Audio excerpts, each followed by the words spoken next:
ये कहानी है दो दोस्तों की और उनकी दोस्ती की शुरुआत हुई थी अभी कुछ दिन पहले हॉस्पिटल के कमरे से, जहां पर वो दोनों एडमिट थे।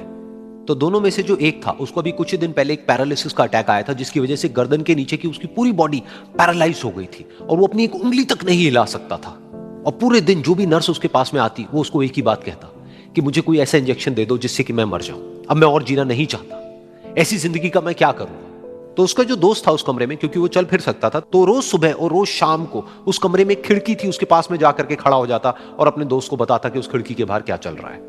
बिल्कुल नीला आसमान है, सफेद बादल है, हल्की हल्की हवा चल रही है और कुछ पंछी उड़ रहे हैं। एक बहुत ही सुंदर बीच है जहां पर कुछ बच्चे मिट्टी के घरौंदे बना रहे हैं। कुछ लोग हैं जो वहां पर बैठे हुए बस समुद्र की लहरों को देख रहे हैं। कुछ लोग जॉगिंग कर रहे हैं, कोई एक्सरसाइज कर रहा है, कोई पतंग उड़ा रहा है। वहां पर एक आइसक्रीम की स्टॉल है जहां पर कुछ लोग आकर के आइसक्रीम खा रहे हैं। और सनसेट के टाइम पे जो पानी है वो पूरा गोल्डन हो जाता है और चमकने लगता है। तो शुरू में तो जब उसने वो सब बताना शुरू किया तो उसके दोस्त के ऊपर ज्यादा असर नहीं हुआ, लेकिन धीरे धीरे उसके अंदर जीने की चाह जागने लगी। अब वो सुबह का इंतजार करने लगा कि जल्दी से सुबह हो और मेरा दोस्त मुझे बताए कि आज यहां पर क्या हो रहा है। कुछ दिन तक ऐसे ही चलता रहा। फिर एक दिन जब वो सुबह उठा तो उसने देखा कि सामने वाला बेड खाली है। फिर उसने नर्स को बुलाया और उससे पूछा कि क्या वो डिस्चार्ज हो गया है। तो नर्स ने कहा कि आपको तो उन्होंने बताया होगा, उनके पास कुछ ही दिन बाकी थे और कल रात को ही उनकी डेथ हो गई है।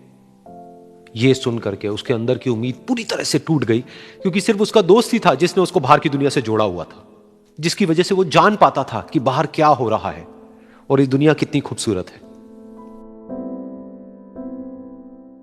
तो कुछ दिन तक तो वो रोता रहा और उसने जीने की चाह छोड़ दी। लेकिन दूसरी ही तरफ से उसके अंदर कहीं ना कहीं एक नई चाह पैदा हुई कि काश मरने से पहले एक बार मैं खुद अपनी आंखों से देखूं इस खिड़की के बाहर कि दुनिया कैसी है। जैसे जैसे उसकी ये चाह बढ़ने लगी, उसको अपने अंदर एक अजीब सी एनर्जी महसूस होने लगी। और फिर एक दिन उसने अपनी पूरी ताकत लगा दी और किसी तरीके से वो बेड से नीचे गिरा और पकड़ पकड़ करके किसी तरह से उस खिड़की तक पहुंचा। फिर उस खिड़की को पकड़ करके वो खड़ा हुआ और खिड़की के बाहर देख लिया। लेकिन खिड़की के बाहर देखते ही वो गुस्से से भर गया। उसने जोर से नर्स को आवाज लगाई और जैसे ही नर्स आई उसने नर्स से पूछा, ये तुमने क्या किया, ये खिड़की के बाहर काली दीवार क्यों खड़ी कर दी। तो नर्स को समझ नहीं आया वो क्या बोल रहा है और वो बोली कि मुझे 5 साल हो गए हैं यहां पर, जब से मैं आई हूं तब से तो ये काली दीवार यहां पर है। तब जाकर के उसको समझ आया कि उसका वो दोस्त उससे झूठ बोल रहा था। और उसने नर्स से पूछा, अगर ये काली दीवार पिछले 5 साल से यहां पर है तो मेरे दोस्त ने मुझसे झूठ क्यों कहा।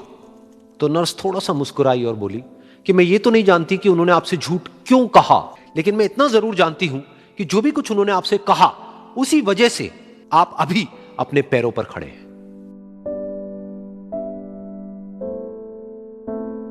तो इस कहानी से हमको यह सीखने को मिलता है कि जो हमारे शब्द हैं, जो हमारे वर्ड्स हैं, जो हम अपने मुंह से बाहर निकालते हैं, उसमें इतनी पावर है जिसकी कोई हद नहीं है। वो किसी आदमी को गिरा भी सकते हैं और उसको उठा भी सकते हैं। तो अब आपके ऊपर है कि आप अपनी इस पावर को यूज करते हो या मिस यूज करते हो।